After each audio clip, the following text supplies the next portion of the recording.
Hey guys, how's it going? And welcome back for another Total War video with the Terminator. I got a comment from one of my subscribers the other day that really piqued my interest. It was asking for a video on the top 5 or 10 modded Total War titles, which is just a fantastic question to ask. So thank you, Brian Albert, for asking, and here it is. In this video, I'll be running through part 1 of my top 10 modded Total Wars, including my first 5 mod recommendations that either make the games more realistic, more historically accurate, better looking, or that turn the games into something completely different. And there will be a part 2 later this week, guys, so if you enjoy this video, absolutely subscribe to see the next one.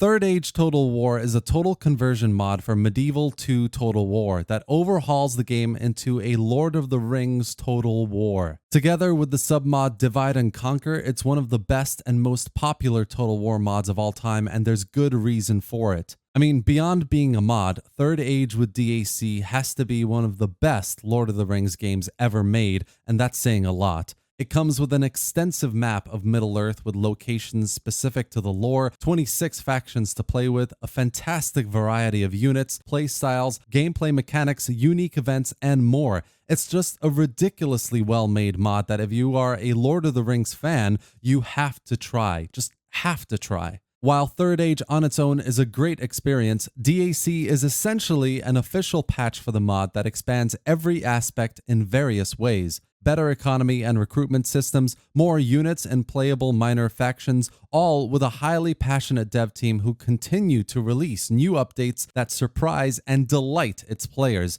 So this one, guys, is highly recommended.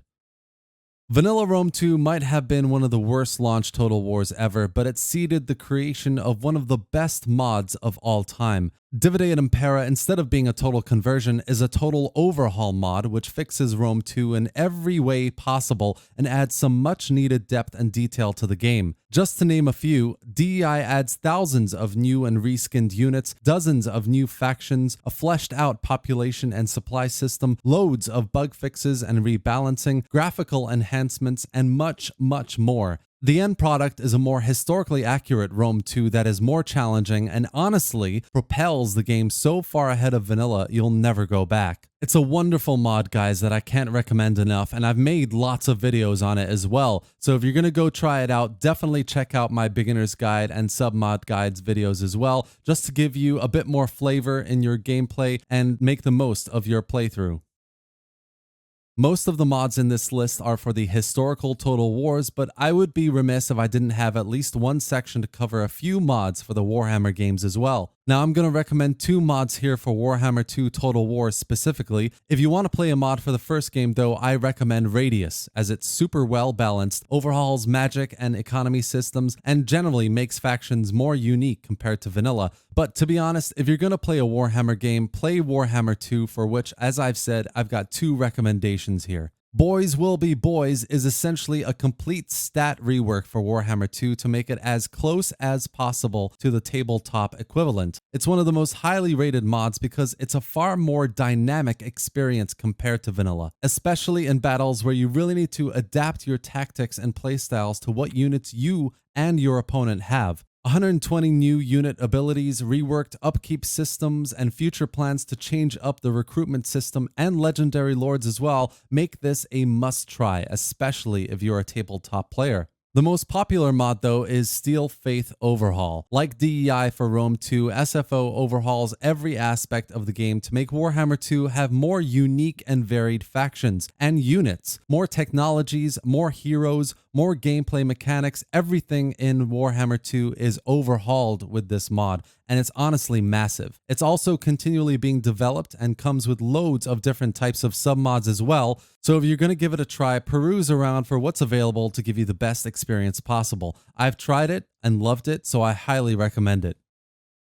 Next, I've got 2 mods for Empire Total War that are absolutely must-tries. Empire is arguably the one Total War that's aged the worst, so if you're going to play it, you absolutely need to mod it, and there are no better mods out there to enhance gameplay other than Darth Mod or Imperial Destroyer. Darth Mod is a total overhaul mod that first and foremost enhances the game graphically in almost every way. Units and buildings look more detailed. Some graphical enhancements have been brought over from Napoleon to make the game look and feel more polished, but beyond that, everything sounds better as well. Cannon fire, musket fire, cavalry charges, everything just sounds much better compared to vanilla. As well as these much needed improvements, Darth Mod adds hundreds of new units to the game and does some decent work with the AI. Arguably, the biggest issue with Empire was the AI game. It just wasn't good enough and made for boring gameplay. With Darth Mod, that all changes. Army rosters are way better, campaign AI is more aggressive, and battle AI is smarter as well. Altogether, Darth Mod makes Empire a fantastic experience. You have to try it. Now, if you wanted to try something closer to what Empire 2 could be like, then I would recommend Imperial Destroyer, a complete overhaul that touches every aspect of the game, including adding new regions, new factions, enhancing the campaign map to look way more modern compared to vanilla, and compared to Darth Mod, the campaign and battle AI is even more intelligent and aggressive. It's a more challenging experience overall, but well